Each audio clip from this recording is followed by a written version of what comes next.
Let's go now to Paul Murray, who is in Toowoomba ahead of Sunday's Our Town. Paul, thank you so much for joining me on the show tonight. As we've said, the firing gun has been started. How do you see the next 5 weeks playing out? Well, as always, Dee, it's in multiple stages. By the way, we're here at the Toowoomba Turf Club, the Morton Co. King of the Mountain. The big race is going to be here. One of the biggest prizes in slot racing. It'll be here in within this hour. You'll be able to watch it all live. But we're here because, of course, it is a lovely metaphor for what is about to happen, which is that great race towards the Prime Ministership. Look, the reality is that the first votes will be cast in just 22 days. More than half of people are expected to vote early at this election. There's a record number of people on the electoral roll, and there's a great difference about how the country works. Now, in a place like Toowoomba, pretty hardcore for the LNP. In places like the far south of Tasmania, pretty hardcore for a left-wing independent. In places like Darwin, can the CLP do what they were able to do with the territory election by booting out the Labor Party in Darwin, let alone what's happening in the fringes of Sydney or Melbourne? So the fun is that it's a giant race. There's a collection of people who won't pay attention till just at the end, but anyone watching us right now, including you and I, we're right into the detail. We know the form, and we are studying every little moment between now and the finishing post. Absolutely. I love your metaphors. You're throwing them right out for us tonight, Paul Murray. Look, I've got to ask you, because both Labor and the Coalition, they've got very different messaging. We heard from Labor today. They're pitching this turning the corner moment. The Liberals are saying, bring us along. We want to change the trajectory. But what I've noticed is Labor are particularly now really zeroing in on this Dutton is like Trump. I mean, you heard Albo today. He was asked about it. He certainly didn't deny that fact. But do you think that that will play to voters? It's sort of a scare campaign that Labor is wagering. Well, the reality is that the majority of the people polled consistently for two of the past 3 years have said the country's in the wrong direction.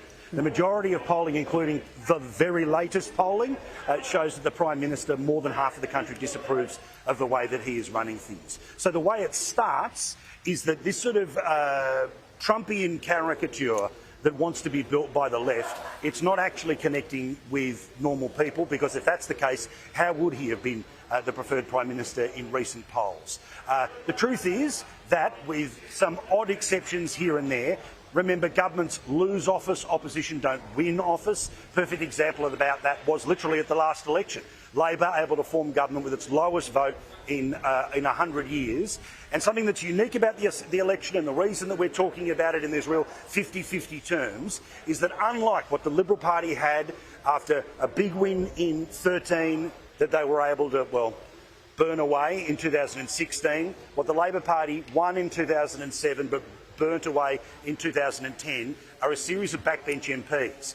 77 was the number that the Labor Party won. They won a by-election that took them up to 78, meaning they've got a margin of 2 before they start going into minority government. They would be making some incredible history if they were able to defy electoral gravity. So, Danica, to me, you know, we've got this scenario where Albanese thinks he's playing 4D chess, and all of the advisors are saying, oh, you know, let's make Dutton about Trump. Reality is, 3 years ago he promised to make things better. 3 years later, not a person would say he has. No, that's a really, really good point. And also, Paul, Peter Dutton is going to face a key test on Monday with your pub test. Tell us about it. So, this is an idea that we planned multiple weeks ago. We didn't know that it would be as fortuitous as to fall on the first Monday of the campaign. But it's well, more than 100, actually, about 150 people who watch the show, given the opportunity to come in and ask the alternative Prime Minister whatever they want. I'll be honest, I haven't even seen the questions. There's nothing scientific about it, but the point is that I want to make sure that we're not involved in that process. We're making sure that the people who wanted to ask a question got the chance to be in the line. If you missed out, it was because somebody else has already come up with the question before. But this is a real opportunity, just like the People's Forum will be hopefully a little bit later in the campaign. watch the body language, listen to the tone of voice, listen to the way that they engage with people. We've done a couple of these with Peter Dutton and he's very good at it, but you could see that last night in his budget and reply speech, I kind of liked that at certain moments he seemed a little bit nervous. This is a big moment for a normal person to be in the middle of, as opposed to the sort of professional and lifetime politician that is Anthony Albanese. So it'll be fun to watch once he's got his groove in, and it'll be a pretty special experience for the viewers of the show, but more importantly, the greatest channel when it comes to an election.